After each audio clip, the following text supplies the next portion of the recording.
Pettis is upon us. I don't know if any of you know Dean Pettis, but I call Dean Pettis the Green Man. He is going to come here. We're blessed because I called Mr. Dean up and I said, Dean, I would love to have you come and do spring equinox with us. And of course, Dean was right on it. And so he talks about how he's going to bring water in and bless it. Welcome, welcome, welcome, dear. Bring water in and bless it. And then we're going to pot seeds. And we're going to pray over them. And then we're going to talk about how this envelopes and moves into the earth, and moves into the sky, and moves into the energy all over the world. Because you have to think big. Why not think big? Why do we think itty bitty? I invite you all to rise up and begin that thinking big. We are at a time of rebirth. It's rebirthing time. So when I ask people, what are you going to birth into? Or what do you want to birth into? And remember, sometimes, if you ask a 6-year-old, they'll begin to talk like this. This is what I want. Then when they get to about 16, then they kind of lose that. Then when you get 28, at 8 years old, sometimes they look at the world and they are disgusted, so they're not thinking about the new earth or the new world or what they can do. And then a lot of people, when they hit 60, my age, they go, I'm going to die in a couple decades, so why? We lose the magic of planting seeds, of thinking big, and watering that with hope and love and gratitude and appreciation. When I think about this young woman giving birth, I am at a point in my life where I go, come on, baby, come on. We're going to make this world a better place for you. I'll do absolutely everything and anything. When I see these new children being born and brought forth into the planet, and they're running around, I look at them and I think, I'm never, ever going to give up on you. And it's not just giving up on them, it's I'm never going to give up on their home. I'm never going to give up on infinite possibilities. I'm going to rise up every single moment I can to make this world a better place. So we are gathering here as a family. If there is only a few of us on the second Sunday of every month, I'll be here. Because if only you 4 show up or you 5 show up, I'm going to say, you know what? This room is filled with the spirits of our ancestors. These chairs are filled with infinite possibilities. These chairs are filled with masters and holy ones. They are filled. And when they see you show up, because one of our jobs here upon this planet is to show up. And when we begin to really show up, not only in our own personal lives, I believe that's important. I tend to tell people, make very sure that you're not showing up in everybody else's life and not your own. Because I really believe that you're supposed to show up in your own life first. But when you begin to show up, and you begin indeed to tell this cosmic ocean, it just amazes me when people say, this is empty space, what are you talking to? On March 1st, I'll tell you, I was out on the front steps going, hello, spring!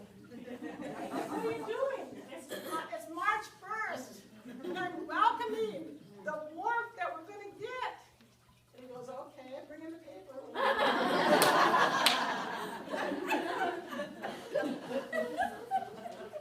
And did I think that I was speaking to no one, nor nothing? Sometimes when I am out under the sky and under the canopy of the trees and leaves,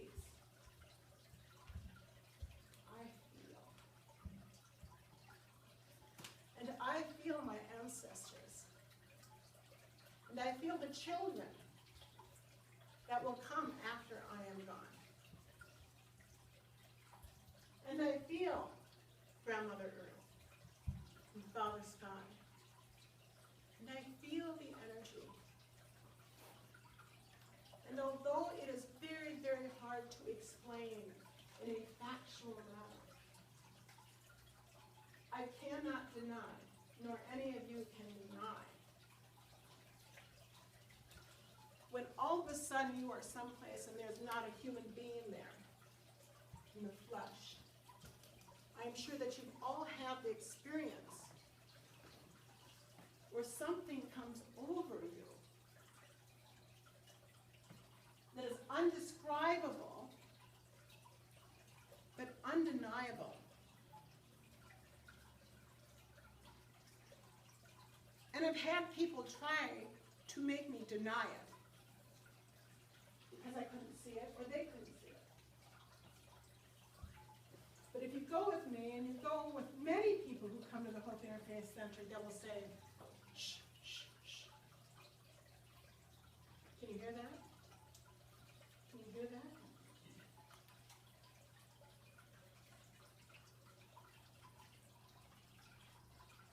The water spirits are here. Just in the fountain. Shh, shh, shh. Can you hear that? Will you allow yourself to hear that? Feel that? Remember last service we had the sermon of give me 1,000 ears with no opinion, no plan, no agenda, no mouth, no eyes. Give me 1,000 ears with no plan, no agenda, no mouth, no eyes. But just give me 1,000 years so I can just really hear and love.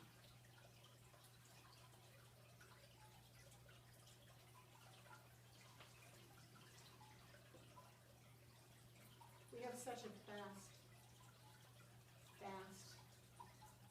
life. It's filled with way too much. We are uncomfortable with silence. We are uncomfortable with pauses. We are uncomfortable in that space. And yet, that is the very space where you're going to feel the center of your soul. And when you allow yourself to feel the center of your soul, the cosmic I am, love incarnate, the goddess within, the Christ within, great spirit within, however you wish to describe it, all the same thing, Christ, Krishna. Just go into the center of your soul, and you feel that sacredness. That is the cosmic I am. That is the creator. That is the energy that's here to build and create. What I would like us to do, even as we're sitting down, to rise up.